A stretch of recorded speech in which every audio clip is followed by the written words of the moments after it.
A very warm welcome, everybody. My name is Adam Hamadache. I'm really excited to share my new content, which is all about why AI recommends some hotels and ignores others. On every slide, if you've ever seen some of my webinars, you'll know that there is a QR code that is going to give you access to a whole load of stuff, including special prompts that you can use, access to the slides, and some other bits and pieces that will tell you how to go about things next if you want to go to that next step. So a little bit about me. Where's my clicker? There we go. So if you've not come across me before, I run Formula. Formula is a digital marketing agency specifically for hotels. We've worked across the world with big brands like you can see on hotel group, Hard Rock Hotels, Gemini. We even do some work with the UK Hospitality Association. And really for the last 14 years, we've helped drive growth. But importantly, over the last sort of 18 months, 2 years, we've helped some of these brands become the brand that gets recommended by AI. I also speak a lot across the world, including stages in North America, Europe, and the UK, all about this subject, about how do we stay abreast of this huge search behavior change. So my big sort of assertion, should we call it, for you today is to consider the fact that search behavior has changed more in the last 18 months than in the previous 18 years. We're going through unprecedented change when it comes to how customers are finding and discovering hotels, but frankly, anything on the internet. And I would also urge you to consider that the window for taking action is closing. We have seen, just in 2026 alone, unprecedented speed of change. We were all expecting some big things to happen 27, 28. Some of those big things have already happened in 2026. So if you're not investing in getting recommended by AI, if you're not investing in your overall digital visibility, the window is closing, because those brands that are going to get left behind, is my belief, because of how fast things are moving. So I have a big question today to encourage everybody to think about. What does AI think it knows about your hotel? Just think about that for a second, because I think most of what we do is about trying to train AI, or indeed trying to make sure that we become discoverable. But a big point of today is thinking about, what does AI think it knows about your hotel? So my hope for today is that I'm going to give you kind of 4 key points. I'm going to help you see what AI sees. I'm going to help you understand why it recommends the brands that it does.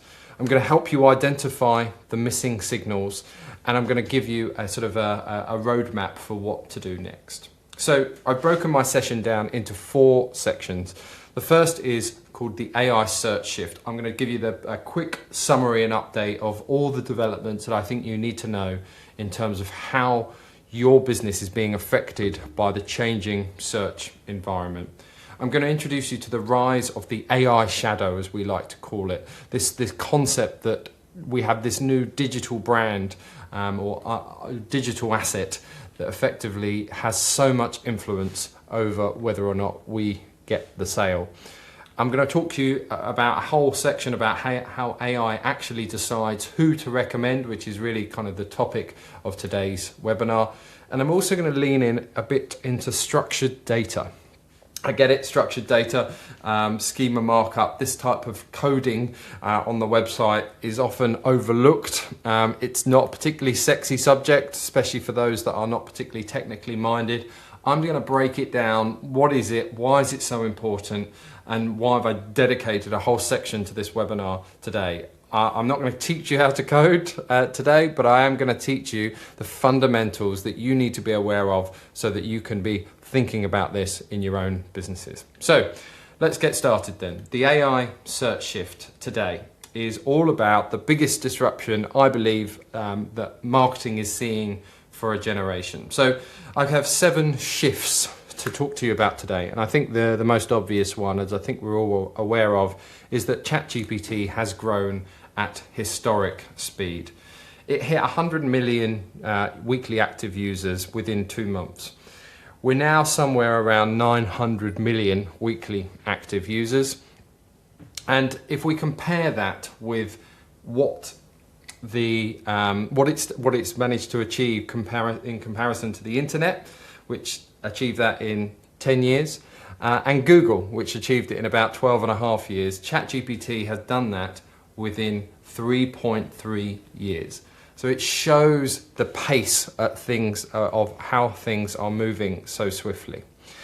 Shift number 2, as I'm sure you're well aware, is that travellers now expect AI assistance. And you might have seen my recent webinar on the different generations, and of course Gen Zs or Gen Zs are adopting this stuff a lot faster than the baby boomers. But here's a couple of stats from Booking.com's recent research, and it showed that 80% of travellers now want AI assistance during the booking journey, and there is a 4x demand for AI assisted travel planning.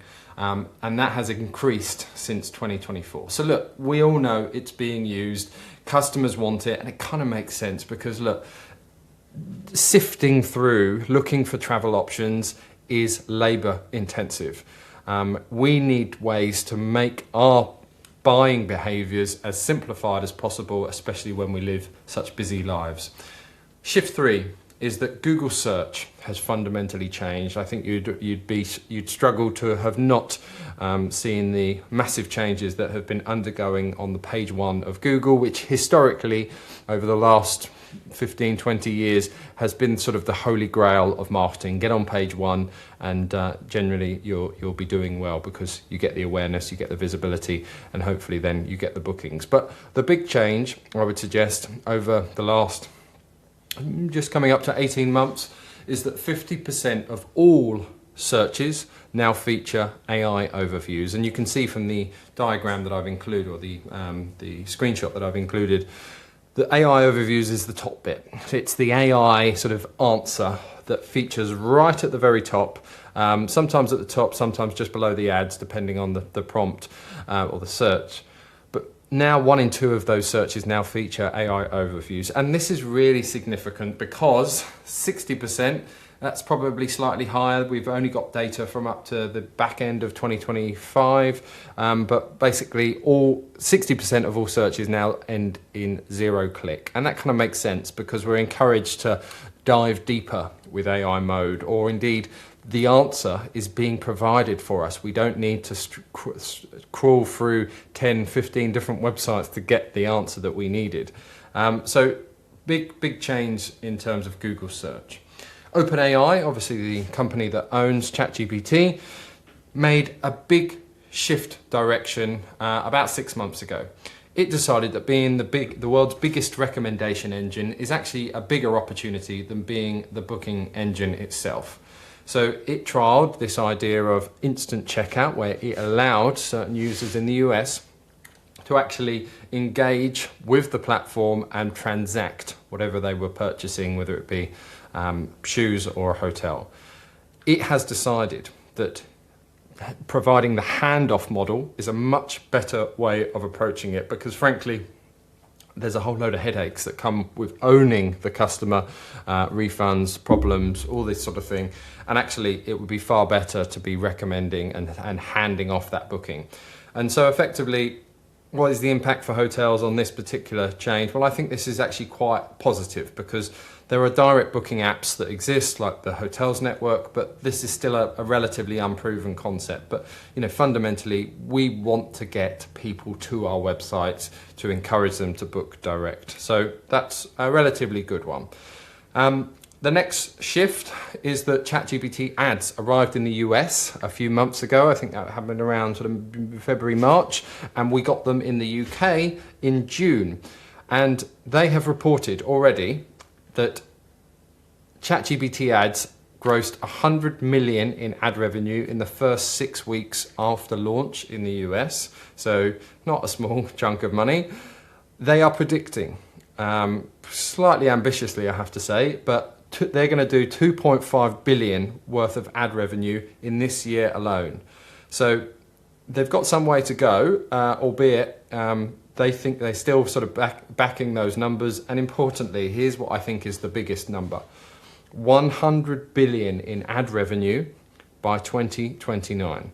Now, this is important because that is an enormous amount of ad revenue that is potentially coming out of Meta, Facebook, out of Google and into a platform like ChatGPT. So what does that mean for hotels? I think this is positive. I think any new avenue that we can attract customers, certainly having sort of first mover advantage or being an early adopter can help. And also, in theory, if the ad revenue is being saturated across multiple platforms, that in theory should bring the cost per click down. So early days yet, but still something to be aware of. But I would encourage you to start trialing and testing ChatGPT ads now that they're available in the UK. Shift number 6 is Google's big announcement that it made about a couple of months ago now, and it described it as the biggest change to the Google search bar in 25 years. So what is this all about? Well, Google is transforming search from keywords to conversations. We kind of knew that. For those that live in the UK, or indeed, they probably run this ad campaign across globally, but they adopted that strapline, search like never before. And they're encouraging us not to search for hotels in London. They're encouraging us to search for, I'm looking for a hotel in London near Hyde Park, blah, blah, blah, blah. So they're encouraging those really sort of long tail conversational prompts rather than traditional keyword searches. And Google is effectively moving from links to answers. So, historically, Google used to be some ads, some organic links, and a few other bits and pieces dotted in what we call SERP features, or search engine result page features. Now it's starting to completely transform the user interface of page one. So Google will effectively become far more agentic in its nature. So it's not just a case of, here's the options, go search the internet for what you want. It's starting to actually give you what you actually wanted, the underlying reason for the search. So Google will effectively start to complete tasks such as planning trips and making bookings if you've got all of those things enabled. So what is the impact for hotels? Well, I think it's a combination of negative and positive in this instance. There is going to be fewer opportunities to win traffic through traditional SEO, search engine optimization alone, but increasingly visibility will depend on AI confidence, not just rankings. And again, I did a whole webinar on these big changes that Google made. Go and check out my YouTube channel for that video, and you can see all of the changes in depth. The 7th big shift I want to share with you today is that ChatGPT Work just launched last month. So AI is effectively moving from answering questions to completing tasks. Now, obviously, the name itself suggests that it's designed for work, and of course it is, but I think the bigger opportunities here are when customers have a highly considered purchase, like I've prompted it with this one. Find and book a 3-night family break in the Cotswolds during October half term. We need an indoor pool, adjoining rooms, excellent food, somewhere genuinely good with children. Keep the total below £1,500. Now, previously, the chat version of that would have sort of quickly recommended a whole load of hotels and given you a few options. This one goes a bit further, so it can allow you to research, plan and complete multi-stage tasks across the connected apps, files and the web. So it, in theory, could compare properties, check prices and availability, build an itinerary and present bookable options. And over time, customers could delegate much of the travel research and booking journey to AI. So why I think this is so important is because this is as accessible an AI agent that I think there has ever been. To create meaningful agents, it can take some work depending on which platform you're using, whether it be Claude Code or ChatGPT or what have you. But now all of a sudden, you just toggle from chat to work. Make sure it's skilled up on a few things. Make sure you've got access to your Gmail or whatever it is, and all of a sudden things can be very, very doable, rather than sort of the barrier to entry for creating some of these agents, as it has historically been in the last 6-12 months. So, impact for hotels. I think it's both positive and negative. Customers may see only the number of hotels their agent recommends, and hotels must become both AI recommendable and AI bookable. So this, I think, is, again, the launch has sort of gone under the radar. Admittedly, I'm subscribed to every sort of update, and I only noticed it when it appeared in my ChatGPT. So it's not been hugely publicised, but as customers start to see the power of what it can do, they'll start to move away from using it in a work capacity and perhaps even using it for travel. So those are my big shifts. My big key takeaway for today, or at least for this section, is that how customers discover businesses is fundamentally changing at a frightening pace. And I think we can all appreciate the validity of that point. The whole AI is rapidly reshaping this whole idea of discovery, research, comparison, and booking behavior. So we've got to make sure that we are keeping abreast of this change.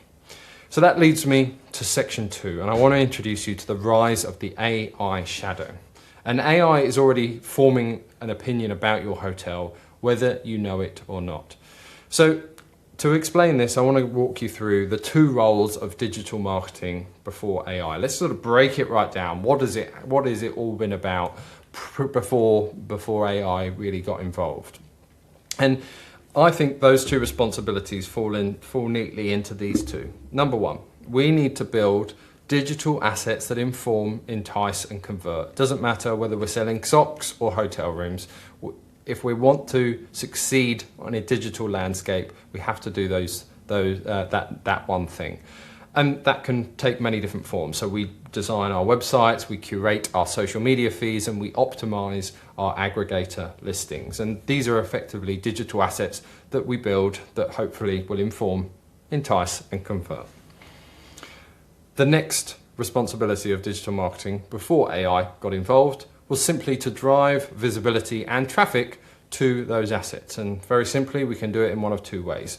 Organic, where we invest in SEO to drive visibility in search, and of course, social, where we grow our own following irrespective of channel. The other obvious way is to pay for it through a variety of different ads. And we can do, and effectively any sort of marketing strategy would typically have a bit of both, and you're investing in organic growth and you're paying for paid growth effectively. So, that is how digital marketing really, if you boil it right down, that's what you're left with. Those 2 things are what we're trying to do. So let me explain exactly why AI is shifting this. So if we look at breaking this down by, right, I'm a hotel, I want to target these particular types of people. How do I get people to my digital brand assets that I own? Well, we can target them based on behavior. So when any customer, when any person makes a branded search, that's obviously searching that includes your brand name, or indeed a non-branded search that describes your hotel, like hotels in London. What we're effectively doing is we're trying to turn up and we're trying to encourage people to come to our website. Very, very, very simple. But of course, there is a different type of intent and targeting. We can target based on demographic or geography. And we can tend to do that through a variety of means, but obviously Facebook, Instagram, these types of platforms are very good for that. So we can effectively target people as they're browsing through their social pages, as they're browsing across the internet, and we're either driving them to our social channel, one of our owned digital assets, or indeed back to our website to hopefully consider and make a purchase. Very, very simple. Digital marketing is simply those little green bit arrows, moving them from where they are to our assets. Now, AI gets involved here most predominantly, is effectively disrupting that whole process when people are making a branded search, searching about your business, or a non-branded search, making a search that describes your business. We used to be able to relatively easily get them to our website, but now AI is sort of disrupting that. And I want to introduce you to a new unowned digital asset, because previously when those searches would happen, we would either organically appear or we would pay through an ad platform to appear. But whether we do that, whether we do either, increasingly, customers are seeing what I call your AI shadow. It is for the first time a digital asset that we don't really own. We can only influence what it says. And so what is an AI shadow? Well, look at it like this. It's an interpretation of your brand. So a good way of thinking about it is to kind of you're a kind of a mismatch, a boiling pot or a melting pot of your unique selling points of your property, your online reputation, and as if like an impartial critique, like a journalist came and gave a sort of an impartial review of the experience that you offer. And this AI shadow can take many different forms, of course, but the most common, I would assert, is these two. The first is the 1 to 2 sentence recommendation. And we're familiar with this because, as you can see, using the example of the Grand, this is effectively your meta description. If I can use my clever little point here, this little sentence here is effectively your meta description. And if you read through it, you can see that it's been very, very carefully crafted. The stay at the Grand York, the only 5-star hotel in York, perfect for romantic getaways and spa breaks. Explore our latest hotel deals in York today. So highly considered, all about driving the click from the search page to their website. With AI Shadow, this is very different. It's far more descriptive, it's far less salesy, it's far less enticing, the click. It just simply summarizes. So this 5-star Edwardian hotel is known for its luxurious rooms. You can tell that it's being written by a third party, not by the hotel itself. So you can read that and get a sense of the descriptive overview of the hotel. Now, the important point to make about this is that this is similar. These two sentences are similar, but you didn't write it. But increasingly, this is what the customer is seeing for the first time when they discover your business. The second, probably more damning version of your AI shadow is the pros and cons evaluation. And I'm sure you've done this using Claude or Gemini or ChatGPT or whichever platform that you prefer. That business looks good, tell me more. Or what are the pros and cons of buying from this business? And so effectively you get this whole breakdown of pros and cons. And of course, the cons is the stuff that we look at. It's a bit like looking at TripAdvisor reviews. We ignore the 5 stars, but why the 1 stars? Are they valid? Are they credible? What was so bad with the experience that somebody deemed it a 1 star? So we go straight for the cons. And of course, this quickly becomes your gatekeeper content. So anything that it is effectively finding about you on the internet, largely driven by reviews, I have to say, it starts to feed in directly to the customer. And this is important because, of course, reviews have, negative reviews have always been on the internet since TripAdvisor began. But the problem is that few people start on TripAdvisor. They use reviews to sort of validate the decision to book or indeed discredit. But of course, now these cons, if you like, this negative sentiment is effectively appearing much earlier on in the journey. So it is this AI shadow is becoming your new first impression of your brand. And that's important because you don't own it, as opposed to previously where the first impression might have been that meta description or indeed the website or indeed your booking.com page. You can control all of that. You can't control your AI shadow. So the digital assets we've built, we've curated, we've optimized, we've spent a whole load of time working on. We've spent inordinate amounts of back and forward with key stakeholders within the business to get it absolutely right. Largely irrelevant if the customer doesn't go beyond your AI shadow. So I would assert for you today that how your business is described across the web matters more than where you rank or indeed how nice your website looks. And of course, you can see as a good example, a brilliant AI shadow for a hotel that I searched for in Greece, asking for where I can get the best moussaka in Athens. And beautiful, glowing, wonderful AI shadow, couldn't find a negative bit about it. But of course, here are the two images that I've encircled that are drawn straight in from TripAdvisor. So even when it's positive, you don't get the glamorous, best possible view of the business that this particular restaurant intended. You still get what AI wants to show the customer when they've made that search. So here's my second key point of today.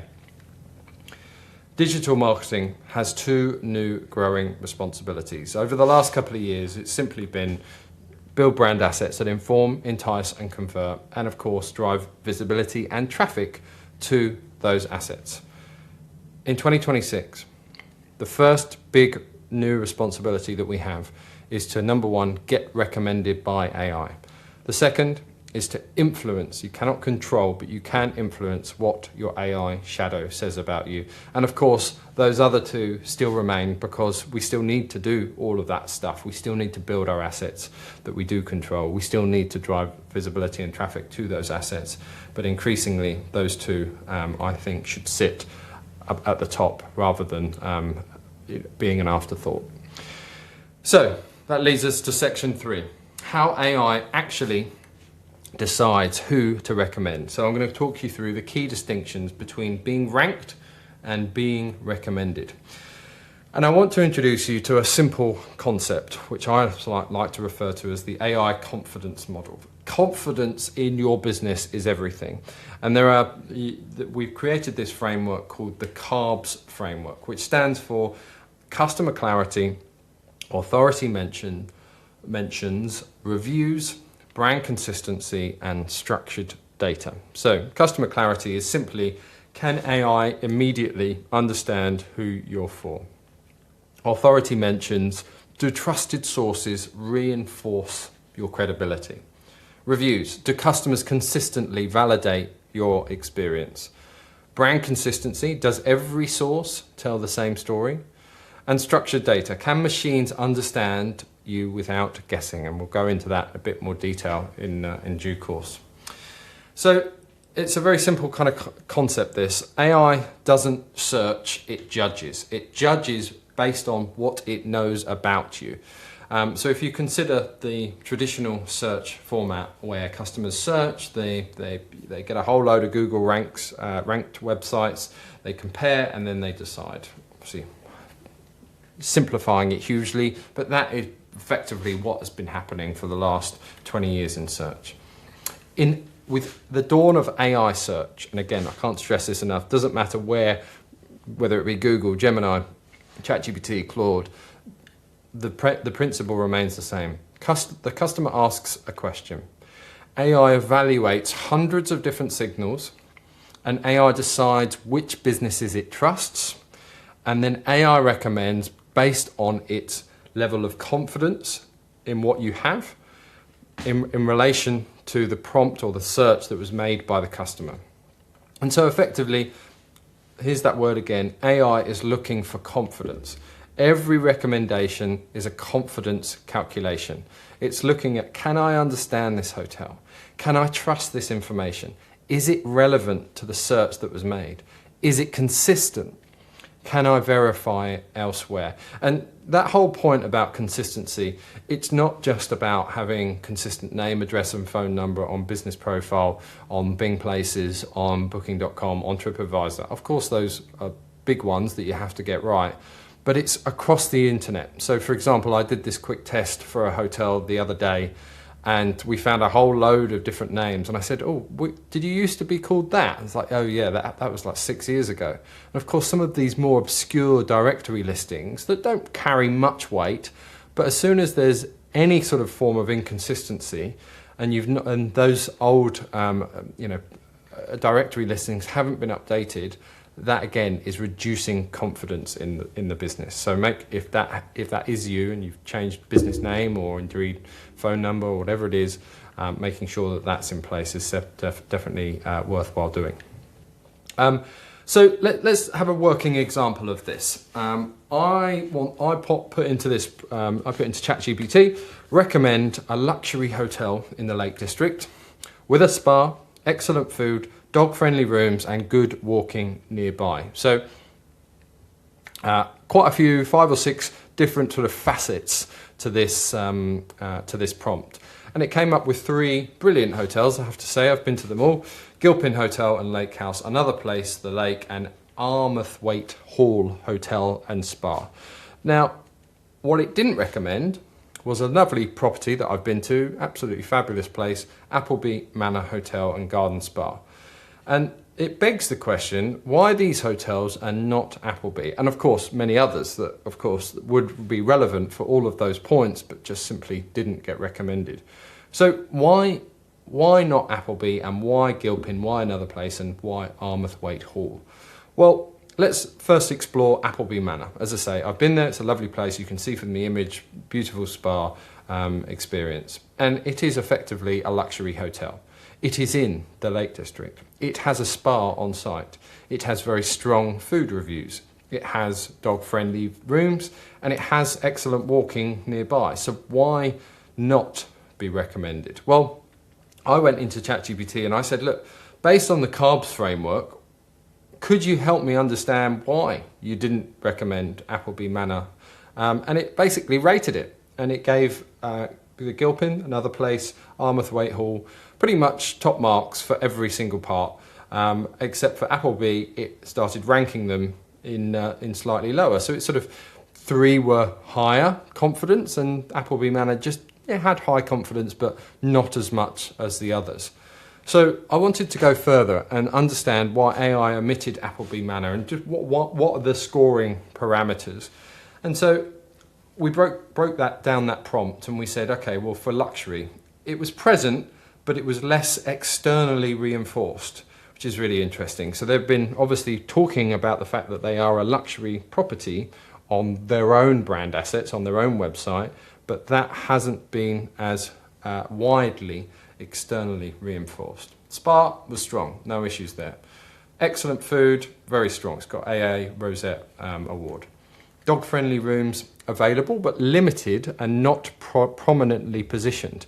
Now, I don't know where the AI in this instance found that, whether from its own website or from reviews, but that's certainly something to be aware of.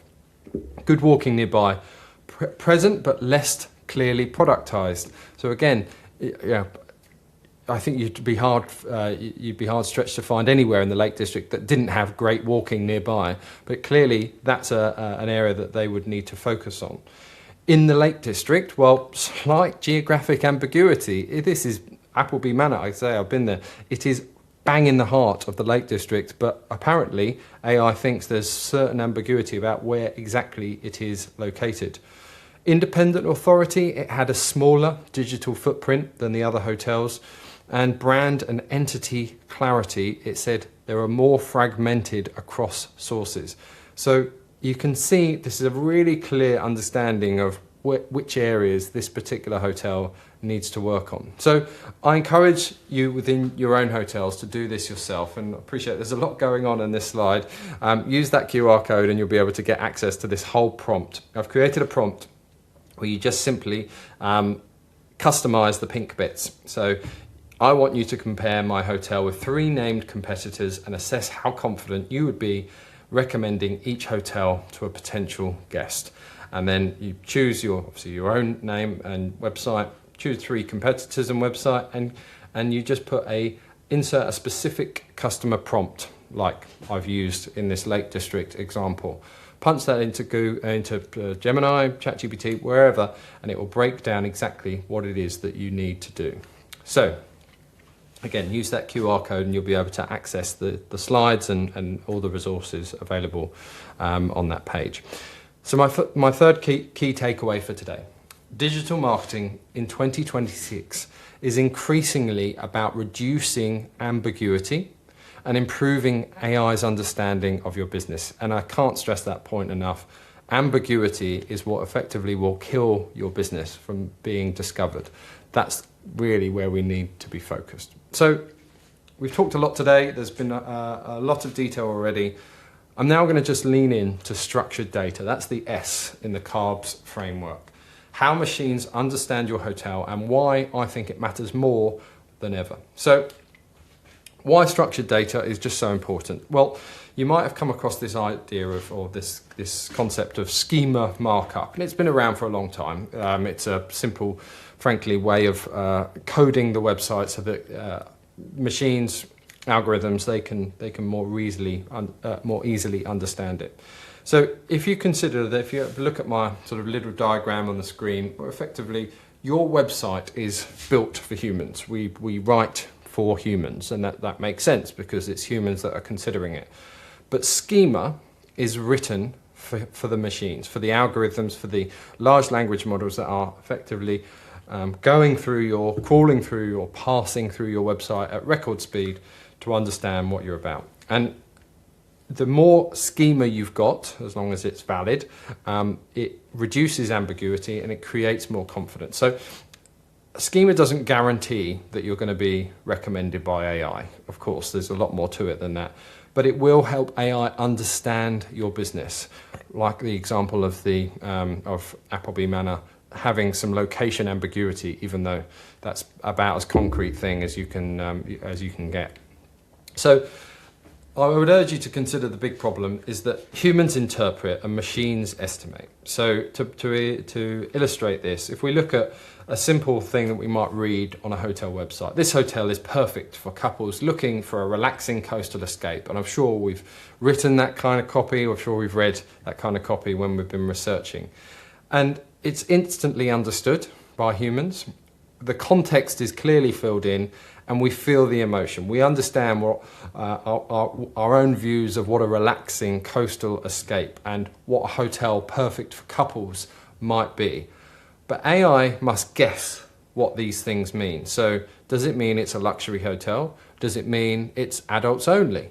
Does it mean it's beachfront? Because obviously not all coastal escapes could be right by the beach. Does it mean it's a romantic hotel?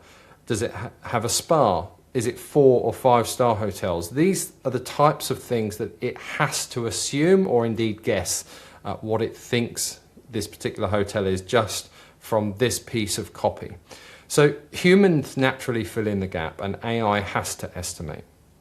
And a good way of looking at this, maybe a better analogy to explain it, imagine applying for a mortgage. Well, application A says, I work with money, which is vague, unverifiable, and probably the mortgage lender or the bank would have very low confidence in being able to lend big sums of money to that person. But application B, exactly the same parameters, is a senior financial controller. They have a salary of $92,000. They are employed by XYZ Limited on a permanent role and have been employed for the last 8 years. That's so much more context to be able to approve that mortgage. So it's very structured, it's confident, and effectively gets approved. So AI works in very much the same way. It's no good just explaining what you do on your website copy. You have to structure it in a way that the machines can understand.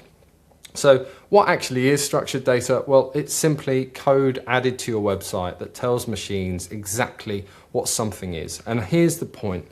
There is no interpretation needed. So we can put schema markup or structured data around our hotel, our offers, our events, our videos, our FAQs, our restaurants, our rooms, our reviews, our whole organization. These are all things that you can structure in the right way so that you're reducing ambiguity and you're reducing the amount of interpretation that's needed. And to give you a sort of a practical example, if you search for apple pie recipe, I found this great infographic on the internet. I thought it would be a great way of explaining it. You search for apple pie recipe and you'll see an image, you'll see the web page, you'll see the amount of reviews, all of these different things that you can see on the screen. But included in the green middle bit is the schema markup. So it allows all of this rich content to be presented in a way that humans can see and understand and machines can see and understand. So it's simply just structuring the page or structuring the web page in a way that can be read by the machines. So where does it come from? Well, simply 4 general ways. It could be created when you had your website built. You can add it in directly to the content management system. You can, if you use a platform like WordPress, then you can upload an SEO plugin and do it that way, or indeed you can work directly with a developer. And there are 3 general options in terms of how you get this structured data. So the first is CMS generated content management system. That's your WordPress, Joomla, whatever it is, however your website is built. It can be automatically applied directly into the CMS, and that's okay, but it can often be basic coverage or provide limited control. An SEO plugin like Yoast or Rank Math can be really, really good, and it can add schema across your website, and that's better, but it can still also be templated. Or of course you can go custom, which is built specifically for your business, property and audience, and that I would argue would be the strongest approach. So how do you know it's actually working? Well, there's some simple tests that you can use. The image that you can see on the screen here is the Google's rich results test. You can put in any URL and it will show if there is schema or structured data present, and indeed whether or not it has any sort of invalid items. You can use a tool called Schema Validator. There's within Google Search Console, you can go into enhancements. You can run a simple website audit, and you can ask AI about your hotel or compare answers before and after. I would say probably the easiest thing, just go into ChatGPT, and generally speaking, it can crawl your website and tell you what structured data items are needed or missing or invalid. So enhancements, you can run a simple website audit, and you can ask AI about your hotel or compare answers before and after. I would say probably the easiest thing, just go into ChatGPT, and generally speaking, it can crawl your website and tell you what structured data items are needed or missing or invalid. So to summarize it all off, better understanding leads to better recommendations. You've got your website, make sure that it's structured. If it is structured in a way that machines can understand, that's going to lead to more confidence in understanding your business. Greater confidence leads to more recommendations. And I will leave you with this final analogy. We've had quite a few today. Think of it like an IKEA wardrobe. I think we've all been there at certain points in our lives. Without instructions, can you imagine putting one of those things up? You'd be confused, you'd make wrong assumptions, and you would waste an inordinate amount of time just trying to figure out which bit goes where. With the manual, it will be faster, there'll be fewer mistakes, and you'll have total confidence in your ability to do it and do it well first time. Schema markup or structured data is the IKEA wardrobe manual. It's going to give the machines that confidence to get it right first time and to feel that it can actively recommend you. So my 5 key takeaways for today. Search behavior has changed more in the last 18 months than in the previous 18 years. Digital marketing has 2 new responsibilities: get recommended by AI and influence what your AI shadow says about you. The CARBS Framework will help you achieve these 2 new responsibilities. That's customer clarity, authority mentions, reviews, brand consistency, and structured data. My 4th point, digital marketing 2026 is increasingly about reducing ambiguity and improving AI's understanding of your business. And finally, the less AI has to guess, the more likely it is to recommend. Use structured data across your entire website or where you can to reduce that ambiguity and increase confidence. I hope you found today useful. There are 2 ways to move forward. If you're wanting to really take action on all of these things today, I encourage you to use the QR code where you can download the slides. But also, if you want to go that bit further, we offer 2 ways. If you'd like to learn how to do this yourself, we've just created an AI visibility masterclass, and that is going to be priced at just £97. That's increasing to £197 from the 1st of September. So we've just produced this. My team have worked really, really hard on giving you the walkthrough guides, lots of videos that you can just work on at your own pace to be able to implement this within your own business. But we appreciate you might not want to do it yourself. You might want to bring in the experts and have us do it for you. So that's why we have what we call a digital tidy up, where we understand what's holding your business back. We make sure we've got total brand consistency across the internet, and we just fix the most obvious and deeply impacting what I like to call visibility anchors, that are sort of anchoring your recommendations from being surfaced by AI. So use that QR code and you can get access to all of the slides as well as that prompt, and indeed the two options if you want to move to the next phase. So as I say, the AI Visibility Masterclass is it's a brand new online course. You'll be able to log in, you'll be able to work at your own pace. My team will be on hand if you've got any questions, and we've got that launch offer and valid until the 1st of September. So it's only £97 until the 31st of August. The digital tidy up, as I've kind of covered, is a 3 to 4 week project where we've got to do a whole detailed audit. We'll present that to you. We'll go away, do the work, and in 3 or 4 weeks, you should see a significant jump in visibility just by fixing those things that are holding your business back. I hope you found today useful. Please do use that QR code if you'd like the slides or if you'd like any information on the things that I've talked about today. You can you can email me directly at Adam at thisisformula.com, or you can see our two websites, which is the agency of Formula, thisisformula.com, and if you'd like to have me bring me into your internal teams to train them on some of these topics that I've talked about, or indeed book me as a keynote speaker for your upcoming conference, go to adamhspeaks.com. Please do email me. I'll always respond as quickly as I can. I hope you found today useful, and I wish you every success in driving more visibility to your hotel. Thanks very much and all the best. Bye-bye.